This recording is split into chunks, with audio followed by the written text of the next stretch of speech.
Direito Civil, da nossa aula de incapacidade civil, regime jurídico das incapacidades e os institutos assistenciais da tutela, curatela e tomada de decisão apoiada.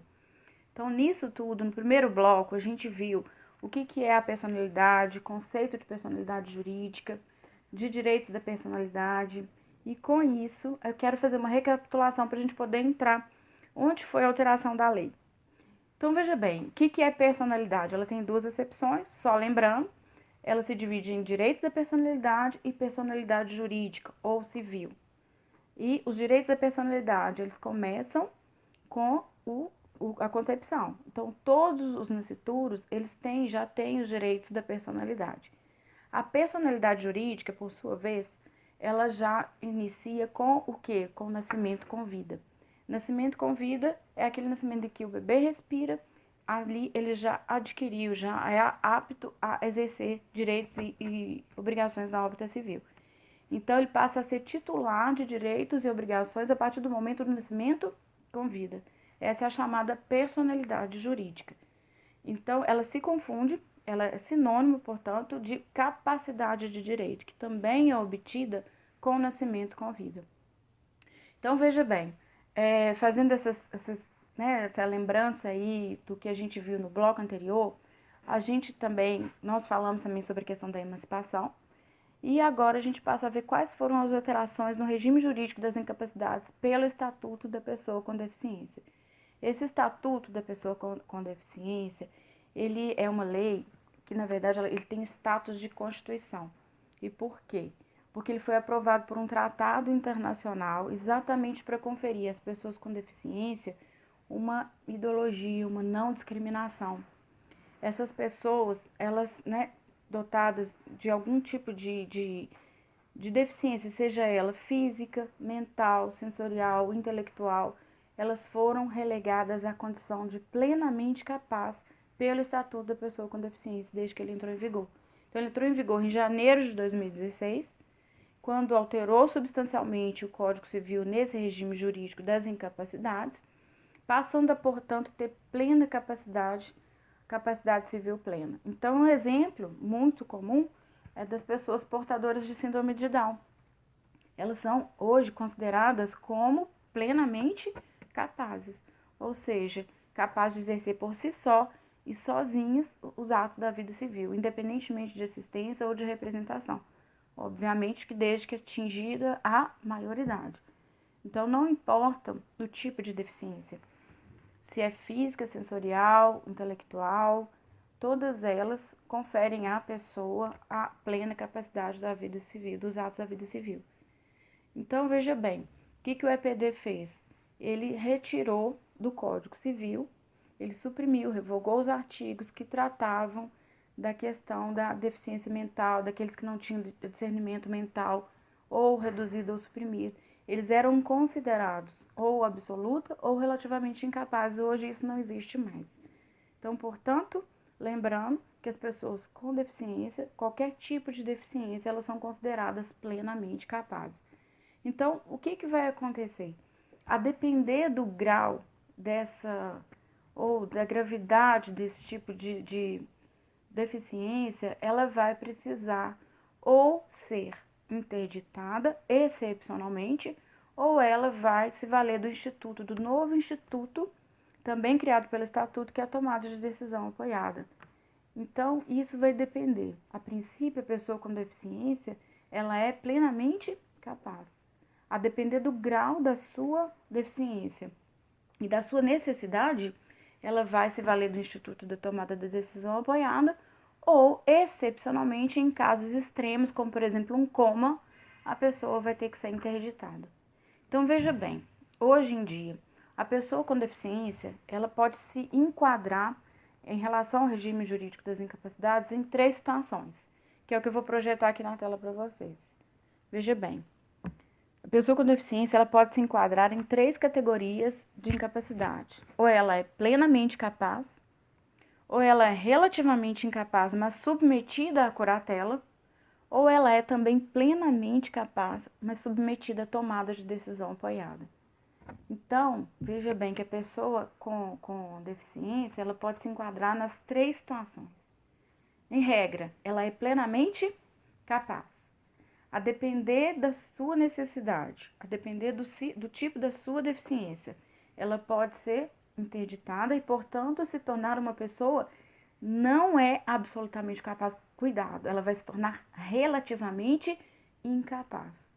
Porque a única, só voltando e frisando isso bem, a única hipótese de absoluta incapacidade é dos menores de 16 anos.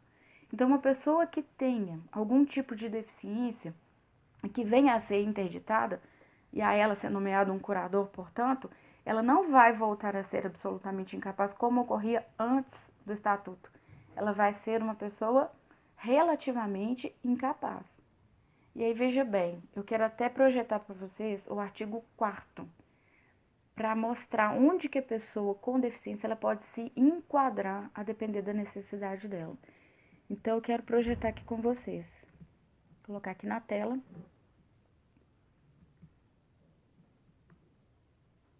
O artigo 4º do Código Civil, que trata dos relativamente incapazes. E aqui a gente tem que ter um pouco de cuidado.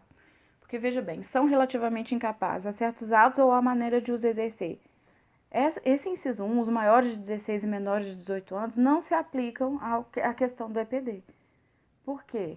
A pessoa com deficiência, ela vai se enquadrar no inciso 3 do artigo 4º. Vale dizer, aqueles que por causa transitória ou permanente não possam exprimir a sua vontade. Então, a pessoa com deficiência, a depender excepcionalmente da sua necessidade, vai ser uma pessoa relativamente incapaz, submetida à curatela. Mas se essa deficiência não suprimir a sua vontade, o seu discernimento, mas ela entenda ser necessário uma ajuda, um apoio, aí ela pode se valer do Instituto da Tomada da Decisão Apoiada. E que é o quê? Um instituto assistencial também trazido com o EPD, que a gente vai ver ali já já. Eu vou ler com vocês. E substancialmente é quando uma pessoa, a depender das suas necessidades, ela elege outras duas que vai apoiá-la, auxiliá-la nos atos da vida civil.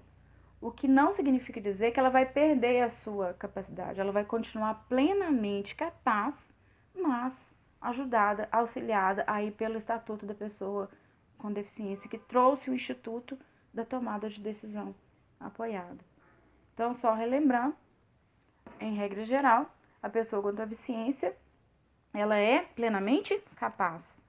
A depender da necessidade, ela pode eleger duas pessoas nas quais ela confie para auxiliá-la nos atos da vida civil, que é a chamada tomada de decisão apoiada, vou falar dele já já, e, em último caso, em casos extremos e excepcionais, a curatela. A pessoa vai ser submetida, vai ser interditada, submetida à curatela, a pessoa maior, submetida à curatela, e aí, portanto, ela vai se tornar o quê?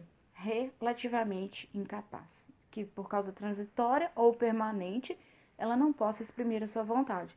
Então, nessa situação, ela vai se tornar uma pessoa relativamente incapaz, ok? Então, não existe mais uma pessoa curatelada considerada absolutamente incapaz. Não existe. Hipótese única de absoluta incapacidade, menor de 16 anos. O critério é único, é etário. Sim? Então, vamos lá, no Estatuto da Pessoa com Deficiência, que lá ele traz um conceito de quem é essa pessoa com deficiência. Então, lembrando, vou colocar aqui na tela para vocês.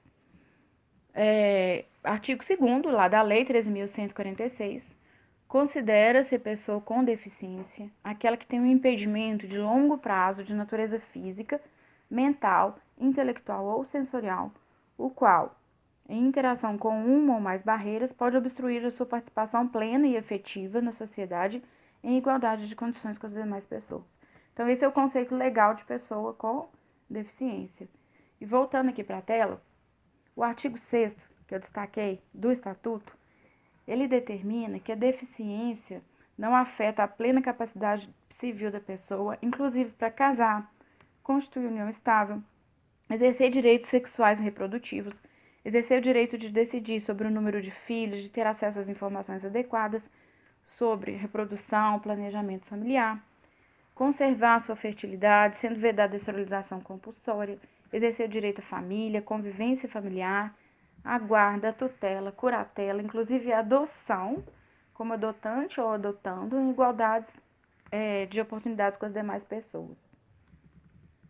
Então é isso, pessoal. Pessoa com deficiência, exatamente com essa ideologia do Estatuto, que foi um tratado internacional aprovado aqui no Brasil com status de emenda constitucional, porque ele foi aprovado nas duas casas, como se fosse com 3/5 dos votos, ele passou a ser o quê?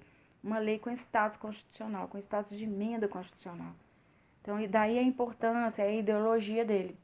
Na prática, existem algumas críticas na doutrina, depois a gente pode até comentar. Mas, a princípio, vale dizer que a ideologia do Estatuto é exatamente igualar as pessoas portadoras com deficiência. Ok? Então, aqui no terceiro bloco, a gente vai dar sequência aos nossos estudos assistenciais. Um abraço.